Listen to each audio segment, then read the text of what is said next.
Los Angeles. As streaming services like Netflix and Hulu surge in popularity, movie theaters have been trying to compete by rethinking the concession counter and installing seats that resemble beds. Yet attendance was flat at North American cinemas in 2016, and analysts are predicting a 4% decline in 2017. Bringing ticket sales to a 22-year low. Perhaps something more radical is necessary.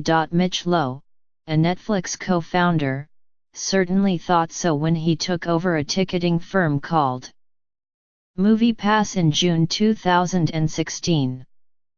By August of this year, when MoviePass introduced a cut rate, subscription-based plan go to the movies 365 times a year for $9.95 a month. Mr. Lowe had been declared an enemy of the state. Not welcome here. AMC Entertainment, the largest multiplex operator in North America, said in an indignant August news release that threatened legal action. It may be time to get on board. MoviePass said this month that it had signed up more than 1 million subscribers in just 4 months. It took Netflix more than 3 years to reach that level when it started selling low-priced subscriptions for DVD rentals in 1999. Spotify was relatively quick, at 5 months in 2011. It took Hulu 10 months to reach 1 million later that year. We're actually shocked, Mr. Lowe said. We seem to have hit a nerve in America. Mr. Lowe and Ted Farnsworth, chief executive of Helios and Matheson Analytics, which bought a controlling stake in MoviePass in August for $27 million, celebrated the milestone by cheekily posing for photos at an AMC theater in Times Square. Under the MoviePass business model, theaters get paid full price for every admission. People who sign up receive a membership card that functions like a debit card. When members want to see a movie, no more than one a day, they use a MoviePass smartphone app to check in at the theater. The app instantly transfers the price of a ticket to the membership card. Members in turn use the card to pay for entry. It all works independently of theaters, sometimes to their chagrin. The blistering growth has prompted new criticism from theaters and studio owners, namely that MoviePass will never be able to make money by charging $9.95 a month when a single ticket can cost almost twice that amount. They say that will cause MoviePass to either raise prices or go out of business, disappointing audiences and ultimately hurting the fragile multiplex business. Mr.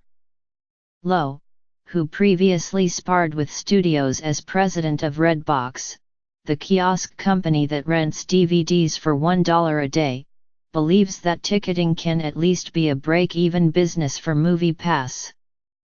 The real treasure in this venture, he contends, is the trove of data about consumer tastes and habits that MoviePass can collect. It hopes to sell that data to studio marketers. Mr. Farnsworth said, when you apply computer science and machine learning to an industry that we believe has lacked significant innovation, useful patterns start to emerge.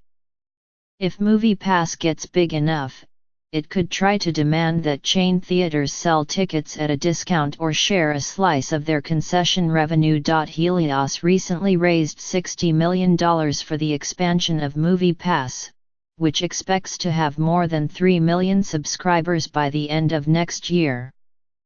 Monthly subscriber retention is roughly 96%, Mr. Lowe said. About 75% of MoviePass users are millennials, a group that Hollywood has struggled to turn into avid moviegoers. Millennials understand us because they grew up on subscription, Mr. Lowe said. Dan Stephen, 34, signed up for MoviePass in October. Mr. Stephen, who lives in Orlando, FLA, said he had gone to maybe one movie a month before he became a subscriber. In November, he went 12 times. I used to only go if it was clearly worth buying a ticket, something big screen worthy, a spectacle, or a movie with a lot of effects, he said. I would skip the undercard movies. I would just wait until they came out on Netflix. Over the last decade, theaters have spent billions of dollars to enhance the moviegoing experience. Improvements include the ability to reserve seats online, reclining seats, bigger screens, and better sound and projection systems. But the business has remained more or less the same for decades: sell ticket, serve popcorn, show movie, even as nearly every other area of media, television, music, publishing, has been forced to reinvent itself to contend with digital disruption. As the popularity of MoviePass demonstrates, theater owners may no longer be able to avoid fundamental change. In particular, studios are expected to force exhibitors in the coming months to loosen their grip on new movies. Theaters have typically insisted on a 90-day period of exclusivity. Studios want to shorten that window and speed films to home video on-demand services. This is something that has to happen, in part because consumers are demanding it, Jim Giannopoulos, chairman of Paramount Pictures, said at an investor conference in September. MoviePass, which has been around since 2011, struggled to gain traction in its early years because of pricing, $50 a month, later lowered to $35, and pushback from exhibitors, who worried that a subscription service would undermine per-ticket pricing. By early 2017, MoviePass was trundling along as a fringe service. It had about 20,000 users in the United States. When Mr. Lowe and Mr. Farnsworth drastically lowered the price, people started signing up en masse. To a degree, the service depends on traditional subscription economics: more people pay than go. The model starts to get more complicated, however, when you consider the price of movie tickets. According to the National Association of Theater Owners, tickets cost an average of $8.93. But theaters in cities like New York, Los Angeles, and San Francisco charge as much as $16.50 for a standard ticket. At Mr. Stevens' local theater in Florida, they are $11.92. So far, none of the major studios have signed on as clients, and no studio executive contacted for this article would comment on the record. Mr. Lowe said MoviePass had been making huge progress with content owners and had signed up a small studio as a partner, but he declined to provide details. The big theater chains have held their ground, although AMC recently softened its stance a bit. We appreciate their business, Adam Arent, AMC's chief executive, said on a conference call with analysts last month. But Mr. Arent added, AMC has absolutely no intention, I repeat, no intention of sharing any, I repeat, any of our admissions revenue or our concessions revenue.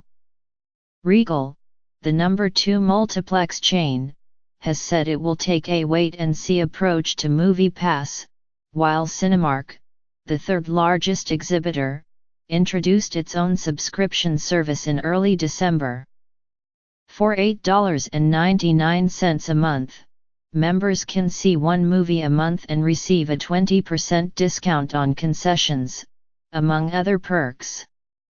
Unused tickets roll over and never expire for paying members.